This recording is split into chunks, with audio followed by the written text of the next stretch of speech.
Hola, hoy vamos a hablar sobre tubo digestivo.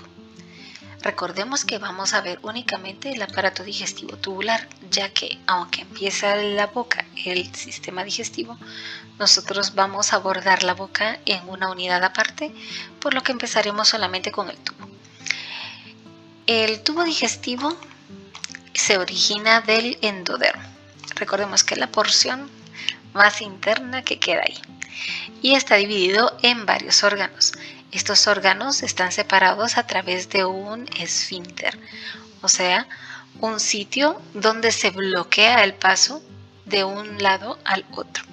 El esfínter del esófago al estómago es relativamente laxo, mientras que del estómago al intestino delgado es bastante fuerte.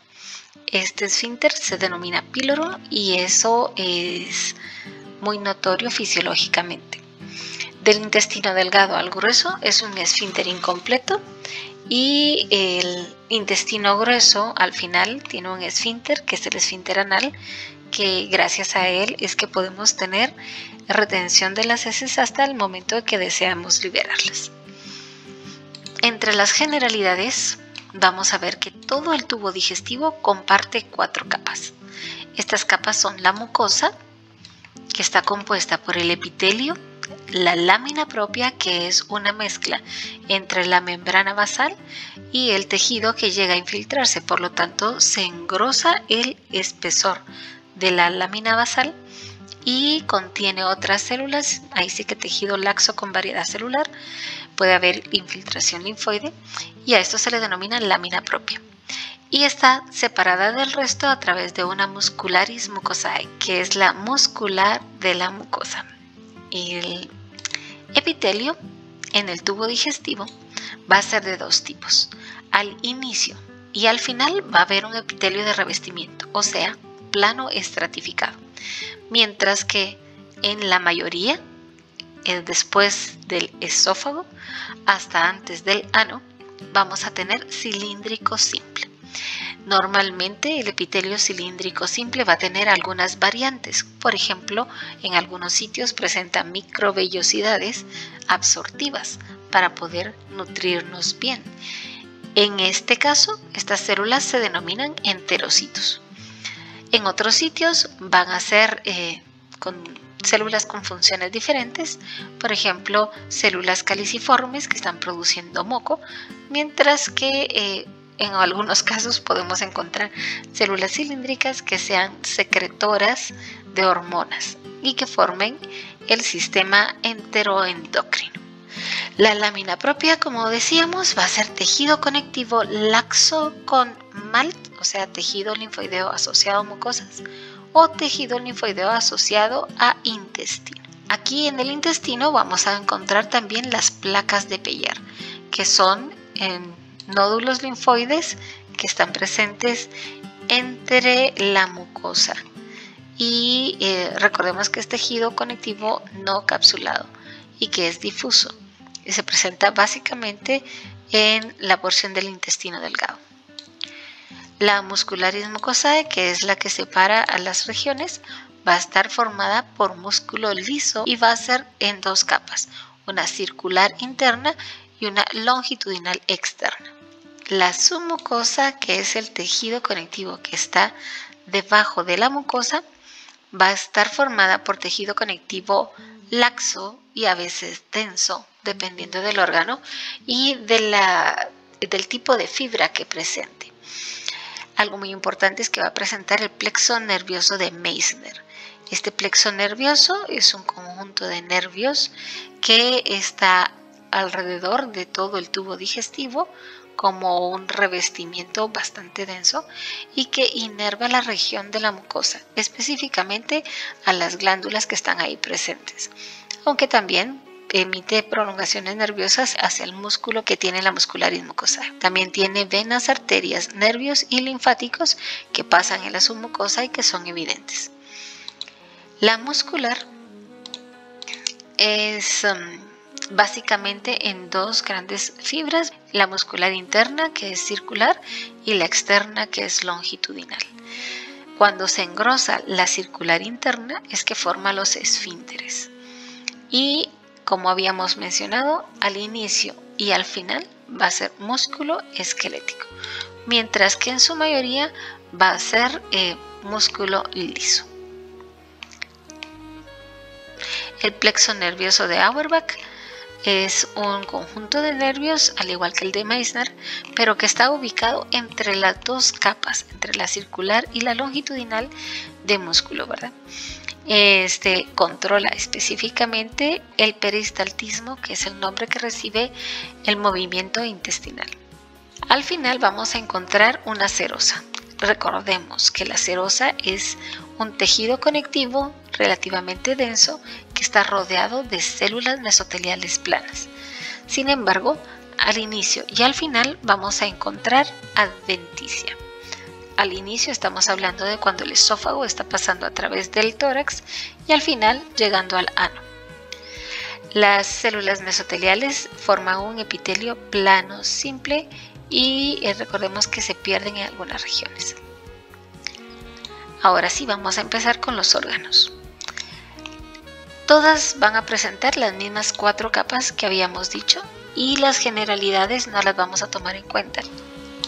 En la mucosa vamos a encontrar el epitelio estratificado plano, que es de revestimiento en toda la región superficial y que está clavado, digámoslo así, a través de unas protrusiones que son parte de la lámina papilar en el tejido que está inmediatamente debajo de él. Va a tener pocos linfáticos y recordemos que esta región es solo de tránsito, aquí no se mantiene el alimento. Estas son las clavijas que presenta. Vemos que la porción de las papilas dérmicas, que en este caso solamente es una región papilar, es bastante profunda. El epitelio plano estratificado puede presentar algunas lesiones, digamos así, con pérdida de células epiteliales y es normal por el desgaste que puede presentar. Inmediatamente debajo encontramos la lámina propia, relativamente escasa en esta región, y luego vamos a ver el músculo de la muscularis mucosae, que es un músculo liso. También está en 2 porciones. Tenemos una circular interna y una longitudinal externa. Más abajo de eso vamos a encontrar la submucosa, que tiene también nervios y vasos sanguíneos abundantes. El plexo de Meissner en esta imagen no lo podemos observar. Vamos a ver entonces la submucosa. Algo muy importante es que presenta las glándulas esofágicas. Vemos entonces, esta es la mucosa, la muscularis mucosae y las glándulas que están debajo de la mucosa. Estas glándulas ayudan a humidificar, lubricar toda la región apical para que no sufra lesiones con el paso del bolo alimenticio. El bolo alimenticio a veces está muy seco y si esta mucosa no estuviera bien lubricada, pasaría lastimando o erosionando el epitelio. Las glándulas a nivel del esófago se llaman así glándulas esofágicas y están ubicadas en la submucosa. La muscular es interesante en el esófago, ya que en el tercio superior es músculo estriado, en el tercio medio tiene mezcla de ambos músculos y en el tercio inferior solo tiene músculo liso. La adventicia está presente en todo el esófago excepto al final cuando pasa hacia el estómago a través del diafragma. Aquí se convierte en serosa. En la porción serosa tiene células mesoteliales planas, mientras que únicamente el tejido conectivo, que puede incluso tener un poco de tejido adiposo. El estómago, veamos siempre las 4 capas. La mucosa cambia. Ya no es igual que las que habíamos visto, que era un epitelio plano estratificado, sino que se convierte en un epitelio cilíndrico simple. Las glándulas gástricas se forman por invaginaciones de este epitelio y que contienen diferentes partes. Por ejemplo, estas glándulas pueden ser como se presenta en esta imagen, con un orificio de entrada que se denomina fóvea o foveola, que tiene unas prolongaciones hacia el interior.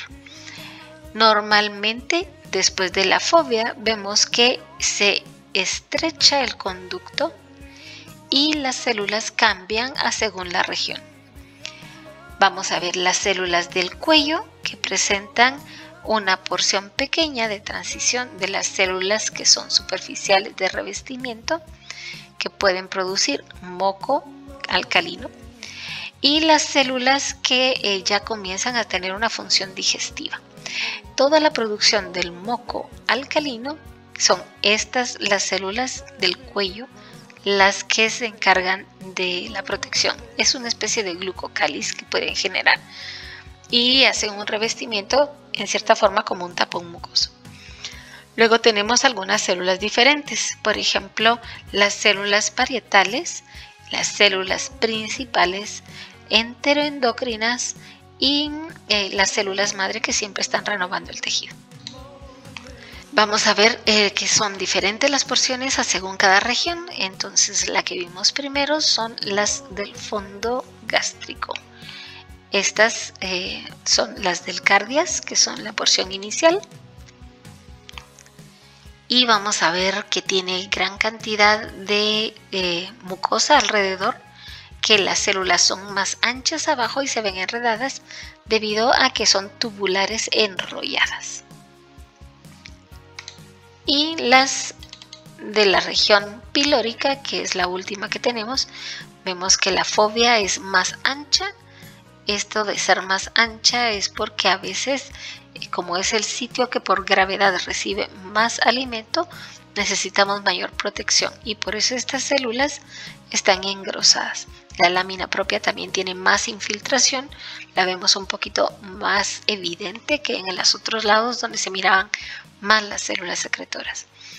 Y vemos que tiene una forma ramificada hasta el fondo, o sea que toda la primera porción va a estar con lámina propia abundante, mientras que en la última ya vemos que es menos lámina propia. La lámina propia y el tejido conectivo ya sabemos que está infiltrado por los linfocitos. La muscularis mucosae tiene 3 capas, circular, longitudinal y se agrega una oblicua. Esa oblicua está al final. Curiosamente, en la muscular la oblicua va enfrente. La submucosa pues tiene algunas características básicas generales y no tiene nada extra. No lo podemos decir que llame la atención. Sigue con el plexo de Meissner. En la muscular entonces sí vamos a ver 3 capas. Este músculo es liso. Tenemos que recordar que solamente en el esófago como órgano vamos a encontrar el músculo esquelético. Tenemos al final en la región pilórica el esfínter pilórico que habíamos mencionado, que es muy grueso. La serosa ya continúa, una serosa que forma parte también del epiplón mayor. Ahora si vemos el tubo, si seguimos con el tubo, veremos el intestino delgado. En el intestino delgado vamos a encontrar que la mucosa ya no tiene tantas células productoras de ácido, sino que ahora va a pasar a unas células especializadas en absorción, porque es en el intestino delgado donde se inicia el proceso de absorción. Estos incluyen algunos mecanismos específicos para aumentar la superficie de trabajo, que incluyen aumento de superficie a nivel celular, que es con microvellosidades, esto es a nivel microscópico, aumento por vellosidades, la formación de algunas criptas o glándulas, en este caso se conocen como criptas de Lieberkühn, y los pliegues o válvulas de Kerckring, que son protrusiones de esta superficie. Si viéramos aquí toda la superficie, esto estaría liso. Vemos que tiene protrusiones y estas protrusiones se ven como especie de anillos que van a formar unos estrechamientos en la luz. Estas son las válvulas de Kerckring. Si miramos en esta superficie, vemos que tiene como pelitos paraditos. Estas se denominan vellosidades, y una vellosidad va a incluir una matriz que contiene el tejido conectivo con los vasos sanguíneos y linfáticos y las células que están presentes. Estas células, si las miramos en un microscopio, veríamos que tienen pequeñas protrusiones digitiformes llamadas microvellosidades, que son las que sirven para absorber a nivel microscópico. El enterocito es la que presenta esas microvellosidades. Entonces, volviendo aquí, las formas en las que se aumenta la superficie de trabajo están presentes en el intestino delgado, y vamos a ver que la mayoría aparece en la mucosa. Aquí es donde aparecen las microvellosidades a nivel celular, las vellosidades a nivel de la mucosa en sí, ¿verdad?, protruyendo, las criptas de Lieberkühn invaginándose, y los pliegues o válvulas de Kerckring involucran a la porción de la submucosa. El epitelio es un epitelio cilíndrico simple y tiene diferencias en las células que lo forman. Los enterocitos es la célula más importante. Vamos a encontrar que las microvellosidades son las que efectúan el trabajo principal del intestino delgado. Estas células se mueren y generalmente se descaman en un sitio que se denomina la zona de extrusión, que es justo la puntita de las porciones de las vellosidades. Esta zona de extrusión, donde se muere, a veces queda pelona porque se han muerto todos los enterocitos capaces de realizar absorción. En ese momento generalmente se produce diarrea, porque no podemos absorber los líquidos y pasan demasiados líquidos, y entonces obviamente las heces son líquidas.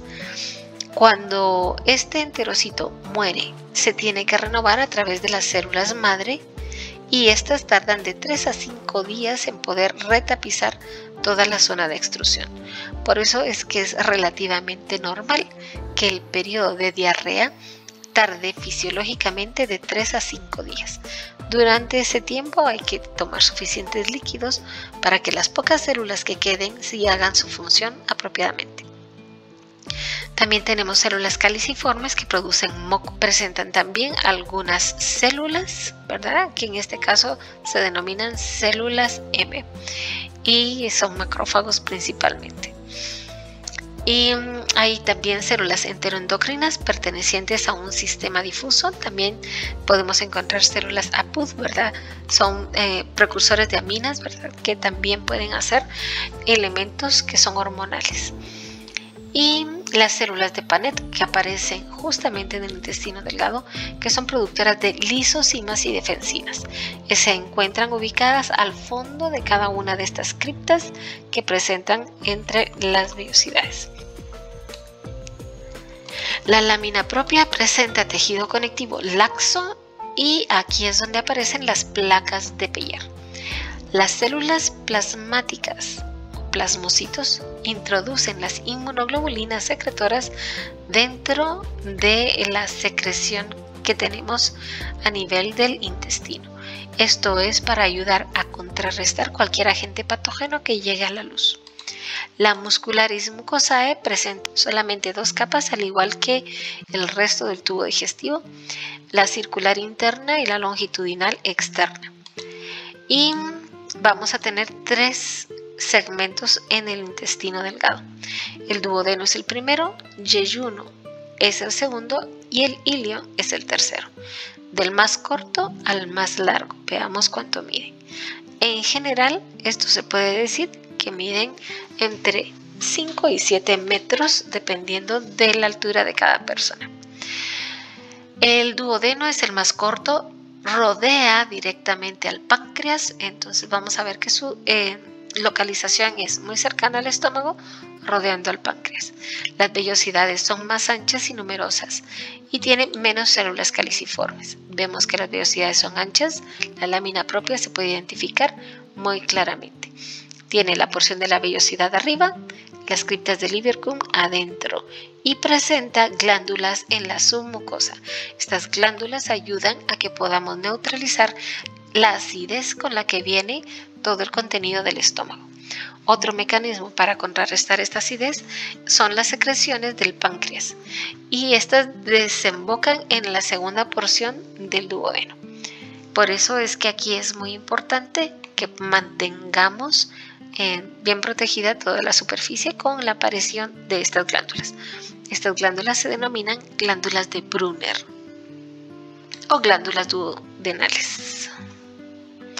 El yeyuno es la segunda porción, donde las vellosidades son más estrechas y vamos a ver que las criptas son más cortas. Vamos a ver las vellosidades aquí más estrechas, ya no son tan anchas, y miren el espesor. Y las criptas vamos a ver que son más cortas. Hay regiones donde las criptas se ven mucho más cortas. Y en la última región, que es la más larga, las vellosidades son escasas y tiene placas de Peyer. La placa de Peyer es estos nódulos linfoides. Vamos a ver que tenemos una vellosidad cada poco, ya no se ven tan juntas y tan unidas. Y vamos a ver que las criptas también son relativamente menores, ¿verdad? No se ven tan abundantes como en el otro. La lámina propia está bien infiltrada de linfocitos. La submucosa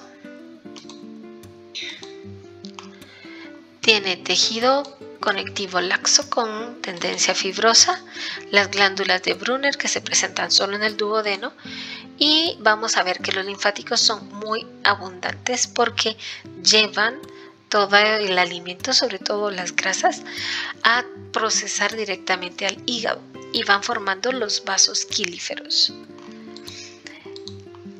En la muscular tenemos dos capas, la circular interna y longitudinal externa, y la serosa, que aquí vamos a encontrar un tejido que es bastante laxo.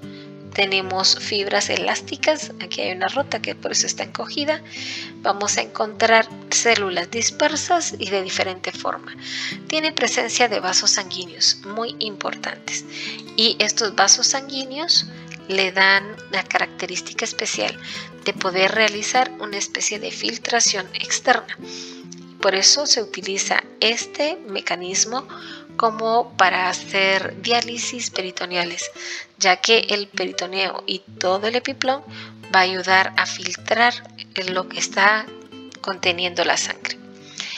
Esta es una imagen donde podemos ver la parte de la submucosa como ingresa y forma las válvulas de Kerkring, donde tenemos estas porciones que se ven como rueditas en un corte transversal de las criptas de Lieberkühn, y esta porción donde tenemos las prolongaciones de las vellosidades. Las vellosidades no las vemos tan abundantes, podemos pensar que sería la segunda o la tercera porción del intestino, o sea del yeyuno o el ilio.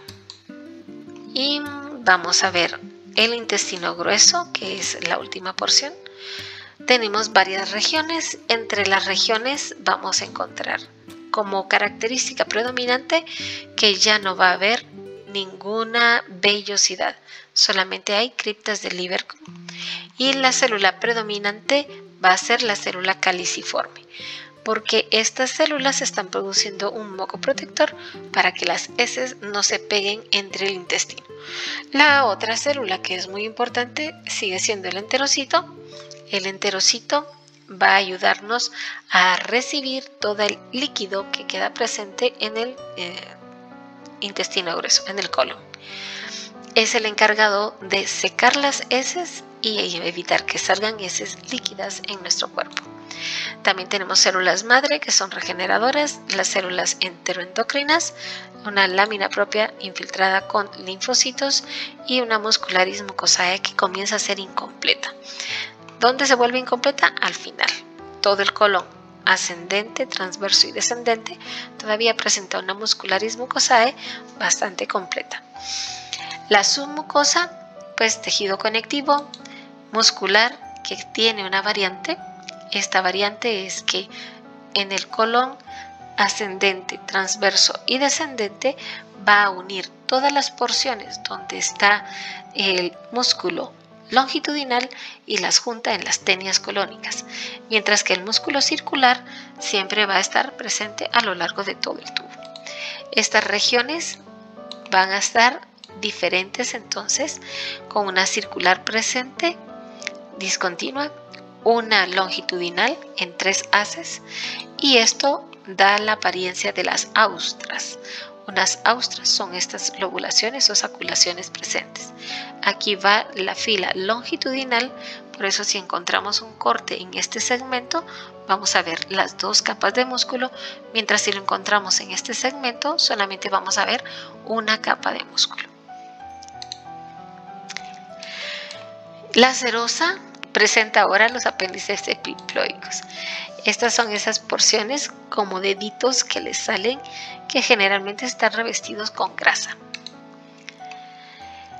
Las regiones varían, como habíamos mencionado. El apéndice es un órgano vestigial que tiene regiones incompletas. La mucosa tiene placas de Peyer, lo que aumenta el volumen y ocupa espacio, haciendo que la mucosa, la lámina propia, se una a veces con la submucosa y perdamos regiones de la muscularis mucosae. También podemos encontrar tejido muscular muy pobre aquí. Este es intestino. Lo reconocemos porque el borde superior apical va a estar relativamente plano, sin ninguna vellosidad, y vamos a encontrar criptas de Lieberkühn, además de presentar estas que son las porciones de los nódulos linfáticos. Tenemos una región muscular y la serosa al final. El colon tiene 3 regiones, ¿verdad? Ascendente, transverso y descendente. La porción del colon sigmoides es una prolongación del descendente que se adhiere, pierde su serosa y comienza a ser adventicia. El recto ya está revestido únicamente por adventicia.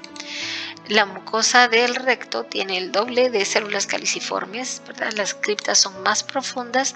La submucosa se une al tejido de la mucosa y comienza a perderse la muscularis mucosae. La muscular comienza a verse que el músculo circular se vuelve como más engrosado y comienza a formar parte de los músculos propios de la pelvis. La serosa se pierde y se inicia la región anal. Cuando llegamos al ano vamos a encontrar una mucosa que tiene un epitelio cilíndrico simple que va cambiando hasta ser epitelio plano estratificado, al igual que al inicio. Aquí la línea donde se une el ectodermo con el endodermo se denomina línea pectínea y está presente justo donde están las columnas anales, que eso es lo que le da la forma del asterisco, ¿verdad? Que así que parece crisantemo. En la porción de la línea pectínea vamos a encontrar que el epitelio cilíndrico pasa a ser un epitelio plano estratificado. Vamos a ver también que hay un lubricante extra por las glándulas mucosas anales. Generalmente estas en el humano no tienen un olor específico, sin embargo en los animales pueden estar mezcladas como glándulas sudoríparas mayores o incluso mezclarse como glándulas sebáceas, y esas hay que drenarlas para evitar el olor. La muscularis mucosae desaparece cuando llegamos a esta región anal. La submucosa vamos a encontrar que tiene vasos sanguíneos muy engrosados que se denominan hemorroidales. Estas tienen una función sellante, ya que cuando el vaso sanguíneo tiene plétora, o sea sin gurguita, puede terminar de sellar para evitar cualquier salida a nivel de este esfínter. El esfínter anal externo se convierte en dermis. La muscular, tenemos que la circular interna se enrolla y forma el esfínter interno.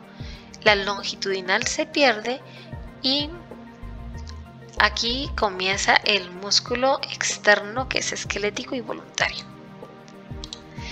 La adventicia se pierde con el músculo elevador del ano. Vemos aquí el tejido que está con las criptas de Lieberkühn a nivel del recto, el linfáticos que puede haber presentes todavía, después el epitelio que pasa de cilíndrico a plano estratificado. Cuando se vuelve un epitelio plano estratificado, sabemos que estamos en la región externa.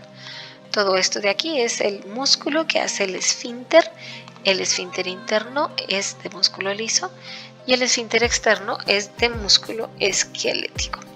El páncreas es una de las glándulas anexas y está formada básicamente por una cápsula que cubre o reviste todo el parénquima. El parénquima es la porción funcional y el estroma es la porción arquitectónica, digámoslo así. La cápsula va a ser de tejido conectivo denso que está revestido de células planas alrededor, formando un mesotelio. El estroma está constituido por tejido conectivo que forma tabiques y lo separa en lobulillos. Además, lleva la vena, la arteria y los nervios con los linfáticos y conductos excretores. El parénquima, que es la porción funcional, va a estar dividida en dos porciones, la endocrina y la exocrina. La porción endocrina, ya la vimos un poquito antes, se denomina islote de Langerhans y son estas células que se ven relativamente claras y no forman parte de los acinos, sino que están en cúmulos en interior. Las células pueden ser de varios tipos. Básicamente vamos a encontrar las células que son alfa para producción de glucagón, beta las que producen insulina, delta la somatostatina y el péptido intestinal vasoactivo, las células PP que producen el polipéptido pancreático, las células enterocromafines que pueden llamarse también células Y y producen secretina, mutilina, sustancia P y grelina. La porción exocrina es una porción un poquito diferente, es un acino. Recordemos que el acino tiene un conducto excretor que ayuda a sacar lo que se está produciendo. Cada célula tiene forma de pirámide, por eso se denomina piriforme. Y las células acinares tienen una producción cerosa, casi todas se van a ver muy coloreadas. La célula centroacinar es una célula cúbica baja que reviste el acino. Es como la que le da la porción que inicia el conducto excretor.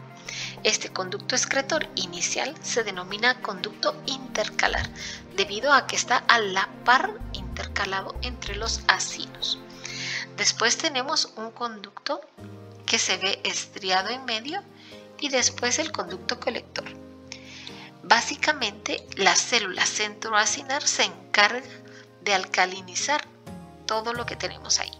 Y para poderlo alcalinizar, secreta bicarbonato y hace un tapón ceroso alcalino con esto, para evitar que lo que se está produciendo dentro de la célula del acino, que son enzimas digestivas, nos degraden de adentro hacia afuera. O sea que cuando hay una mala producción de este elemento neutralizante, podemos activar los zimógenos y comenzar la digestión del mismo páncreas. A eso se le conoce como pancreatitis y es muchas veces fulminante, o sea que lo puede matar a uno. Aquí es donde se forma el conducto intercalar que habíamos visto hace un momento. Y aquí vamos a ver que después de ese conducto intercalar vamos a tener otros conductos que son un poquito mayores. Vamos a encontrar los intralobulillares, después los interlobulillares y de último vamos a encontrar el conducto principal o de Wilson. A veces hay conductos accesorios que también pueden ayudar a sacar todos los líquidos, ¿verdad?, directamente hacia el conducto que va dirigido al duodeno. En esta imagen podemos observar varios acinos y conductos que ya son más grandes que los que estábamos viendo antes, como este. Este es intercalado, este es intralobuliar. Está dentro del lobulillo todavía. Miremos el otro. Cada uno de estos son los lobulillos. Los conductos que encontremos dentro de estos lobulillos son intralobulillares y los conductos que encontramos fuera de estos lobulillos pues ya son interlobuliares. Este es un conducto ya mayor, podemos ver que casi tiene el mismo tamaño que esta arteria y esta vena y este linfático, o sea que este ya podría ser uno de los conductos centrales.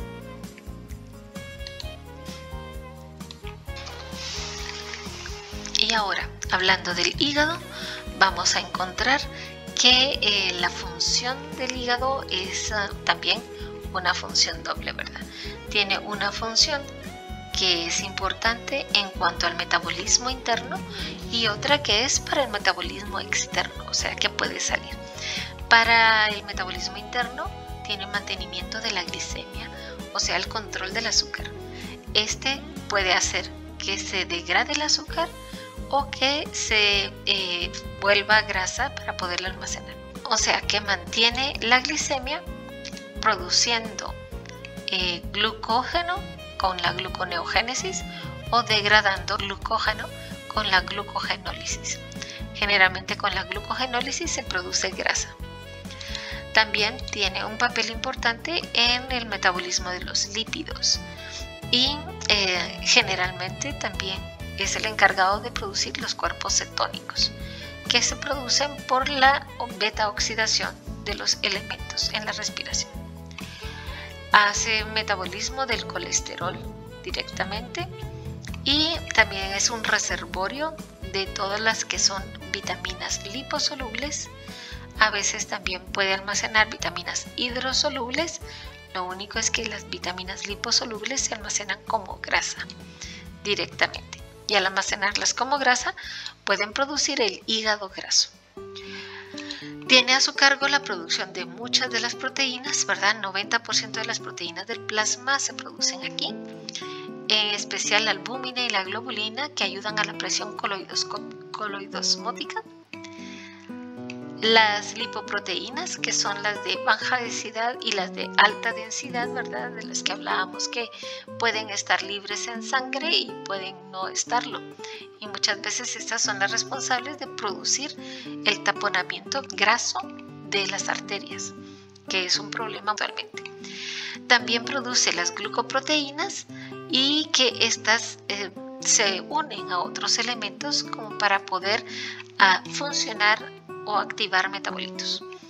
En estas tenemos la aptoglobina, la transferrina, la hemopexina, la bilirrubina, que ayudan a que el hierro pueda ser metabolizado fácilmente. También tenemos otras proteínas como la protrombina y el fibrinógeno que sirven como elementos de coagulación. Y si recordamos, hay también elementos de anticoagulación como la heparina, que recibe su nombre por estar producida o haberse descubierto en el hígado. También puede producir urea como producto de eliminación. Hace conjugados específicos para poder neutralizar la porción tóxica de las proteínas y después llevarse a la orina para poder sacarla. Destoxifica también. Tiene una función endocrina directamente por la conversión del 1,25 dihidroxicolcalciferol, conocido como vitamina D, la desyodificación de la T4, la transformación de somatomedina, recordemos que empieza como somatostatina a nivel de la hipófisis y después se produce como somatomedina, que es la porción activa, degrada la insulina y el glucagón. Y también tiene otras funciones como por ejemplo producir angiotensina y el angiotensinógeno al final después del metabolismo que tiene en el pulmón. Produce la bilis, que es la porción exocrina, lo que sacamos directamente, que ayuda a poder procesar todas las grasas que ingerimos. Esta produce ácidos biliares. Básicamente lo que vamos a sacar forma parte de elementos que degradan todas las grasas asimiladas y pueden producir saponificación interna. También agrega la inmunoglobulina A secretora al contenido de la bilis. Las células que están presentes en el hígado son los hepatocitos, que es la célula funcional, es la unidad, digamos, principal del hígado, la célula que siempre agarramos de ejemplo es la hexagonal que podemos usar en los libros de texto. También hay unos que se llaman colangiocitos. Los colangiocitos son el epitelio que reviste los conductos donde va la bilis al inicio, que se llaman conductos de Henry. Es un epitelio cúbico simple. También encontramos las células de Ito, que son células que sirven de reservorio graso y son las que más afectan al momento de un hígado graso. Todas estas células están ubicadas en el espacio perisinusoidal de Dice, al igual que las células de Kupffer, que son los macrófagos del hígado. Las células de Ito tienen una forma estrellada y generalmente su citoplasma se observa claro por la cantidad de lípidos presentes. En la arquitectura general del hígado vamos a encontrar que tiene una cápsula, que es tejido conectivo denso, que tiene algunas porciones con fibras elásticas, que se denomina cápsula de Gleason. Tiene un borde que va a ser totalmente liso, o sea que tiene una serosa encima. El ilio, que tiene una porción de ingreso de la arteria, los nervios y una porción de salida de las venas y los linfáticos. Los linfáticos también tienen una porción de ingreso a través del ilio y es porque directamente van del intestino al hígado para poder ser procesados.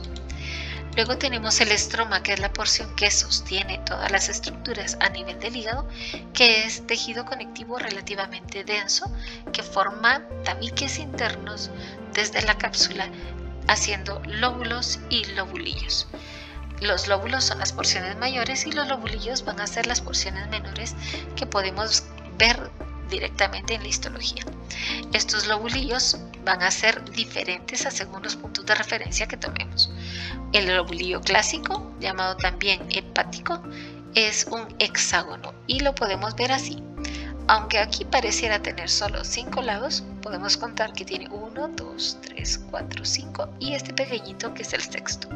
Son formas hexagonales generalmente bien delimitadas, en donde podemos verle una vena central y 6 porciones que tienen una arteria, una vena y la porción donde está el conducto biliar. El lobulillo portal tiene una forma de triángulo, básicamente tiene 3 venas centrales delimitando cada uno de los bordes y tenemos solamente un espacio portal en el centro. Generalmente este se toma en cuenta cuando estamos viendo la distribución a través de la bilis. Si aquí tenemos la región donde está el conducto biliar, tenemos 3 ejes de trabajo donde están las venas centrales. Y la última forma de poderlo distinguir es con el acino hepático funcional. Este es un rombo y este rombo está tomado en cuenta básicamente por la irrigación sanguínea que tiene. Las venas centrales sabemos que son las venas que llevan a cabo el proceso de llevado de alimentos desde el intestino, por eso se toman como vena central para que trabajen las células alrededor. Pero este está tomando la irrigación sanguínea conforme llega. Y aquí tenemos a las arterias que van a llevar toda la oxigenación y nutrición a los demás elementos. Y por lo tanto, estas vamos a tomarlas en cuenta como las porciones que llevan la sangre y aquí donde se drena la sangre. Y por eso nos sale un rombo. Tiene 2 conductos portales y 2 venas centrales. Los vasos sanguíneos básicamente están a través del tejido conectivo y son en la región más distal, ¿verdad? Lo más lejano, tenemos capilares sinusoidales. Esto va a formar el espacio perisinusoidal de Dice porque está rodeando un tejido conectivo que es relativamente laxo y el espacio de Moll, que es un espacio relativamente libre, también de tejido conectivo, cercano a donde están los conductos. El parénquima está formado básicamente por los hepatocitos y los capilares sanguíneos. Estos bordes de los hepatocitos va a tener una región que tenemos aquí y la otra región que sería la región endotelial. Aquí el capilar sanguíneo va a tener sus células endoteliales, la lámina propia, y donde tenemos al hepatocito.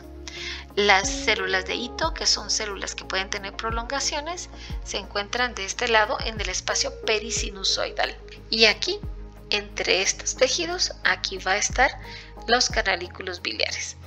Recordemos que son representaciones y son imaginaciones del autor, porque cuando lo vemos a nivel del microscopio no vamos a encontrar las estructuras tan bien delimitadas. En este caso vamos a tener la vena central con la irrigación que llega hasta este sitio, y luego vamos a ver cómo la arteria y la vena porta van a llevar la sangre a través de los sinusoides. Cada uno de estos representa a los hepatocitos, y aquí está representado el sinusoide y aquí está representado los canalículos biliares. Cada uno de estos canalículos biliares va a desembocar en el conducto de Henry. El conducto de Henry lleva al conducto biliar, que es el que se une al final con colédoco y el cístico. El espacio de Moll es el espacio dejado a través del espacio perisinusoidal de Dice cuando estamos acercándonos a la región portal o el espacio porta. Los canalículos biliares muy pequeños reciben la bilis del hepatocito, y esos serán los canalículos de Henry. Y hasta ahí llegaríamos.